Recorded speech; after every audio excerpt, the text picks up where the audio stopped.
Maraming tao ang naniniwala na ang dahilan kung bakit hindi sila makaipon ay dahil kulang ang sahod nila. Kaya madalas nating marinig ang mga linyang, kapag mas malaki na ang kita ko saka ako magsisimulang mag-ipon, o kaya naman hindi talaga makakaipon sa income ko ngayon. At minsan, totoo rin naman na mahirap talagang magtabi kapag sunod-sunod ang bayarin at halos sapat lang ang kinikita para maitawid ang pang-araw-araw na buhay.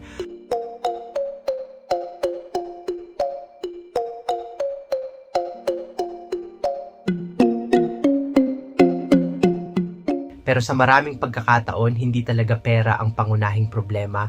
Ang kulang ay sistema, dahil kahit tumaas ang sahod ng isang tao, kung wala pa ring maayos na sistema sa pera, madalas pareho pa rin ang ending. Lumalaki lang ang gastos kasabay ng pagtaas ng income. Kapag may dagdag sweldo, may dagdag din na luho, dagdag subscriptions, dagdag lifestyle. At sa huli pareho pa rin ang pakiramdam na kulang, hindi dahil maliit ang kita kundi dahil walang malinaw na direksyon kung saan dapat pumunta ang pera. Ang problema kasi sa maraming tao, umaasa sila sa motivation para makapag-ipon. Kapag inspired sila, saka lang sila nagbabudget. Kapag may napanood silang financial advice online o may bigla ang guilt tungkol sa gastos, doon sila sisipagin mag-save. Pero ang motivation parang emosyon lang din, minsan mataas, minsan wala. May mga araw na ganado kang ayusin ang finances mo, pero may mga araw ding pagod ka, stressed, o gusto mo lang i-reward ang sarili mo pagkatapos ng mahirap na linggo. At kapag doon nakabase ang pag-iipon mo, magiging inconsistent talaga ang resulta. Isipin mo ang dalawang tao na parehong gustong makaipon ng 10,000 mula sa buwan ng kita nila. Yung una, nagtatabi lang kapag feel niya, kapag inspired siya, magsasave siya. Pero kapag maraming gastusin or nawalan siya ng gana, sasabihin niya, bawi na lang next month. Sa umpisa, mukhang harmless naman. Pero habang tumatagal, napapansin niyang wala pa ring nabubuong stability dahil paiba-iba ang habit niya. Samantala, yung pangalawang tao, gumawa lang ng simpleng sistema. Kada sweldo, may automatic transfer agad papunta sa hiwalay na savings account. Hindi na niya hinihintay na maging masipag siya. Hindi na niya kailangan pag-isipan buwan-buwan kung mag-iipon ba siya o hindi. Nakadesign na ang sistema para mangyari ito automatically.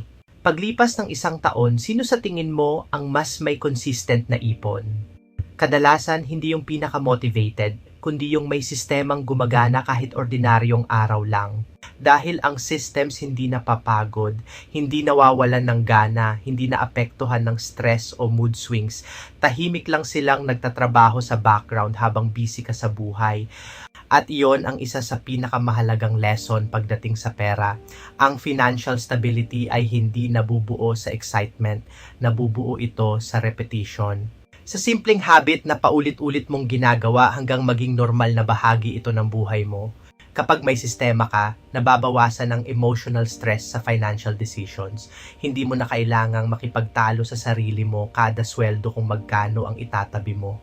Hindi mo na kailangang umasa sa discipline araw-araw dahil may structure ka ng sinusunod.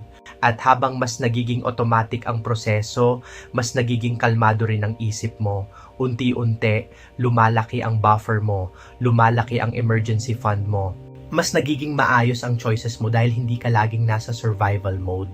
Minsan kasi, ang totoong purpose ng savings ay hindi lang para dumami ang pera. Ang purpose nito ay para mabawasan ang panic sa buhay mo. Para magkaroon ka ng space huminga kapag may emergency. Para hindi bawat aberya ay agad nagiging crisis. At ang magandang bahagi rito, hindi mo kailangan maging expert para magsimula ng system. Minsan sapat na ang simpleng automatic transfer. Hiwalay na savings account na hindi madaling galawin. Basic budget na malinaw kung saan napupunta ang income mo.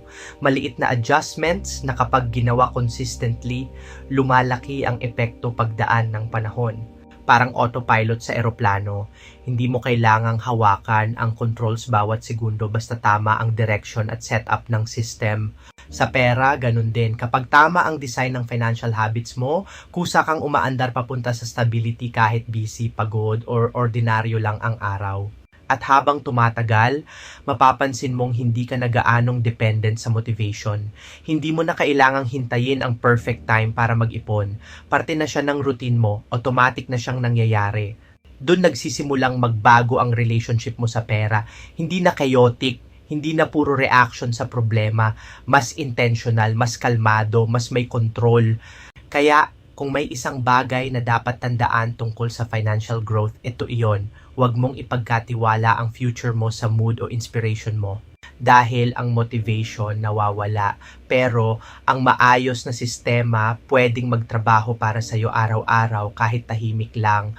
At sa huli, ang tunay na financial confidence ay hindi nanggagaling sa pagiging laging motivated. Nanggagaling ito sa pagkakaroon ng sistemang maaasahan kahit ordinaryong araw lang ang meron ka at pinanghahawakan mo.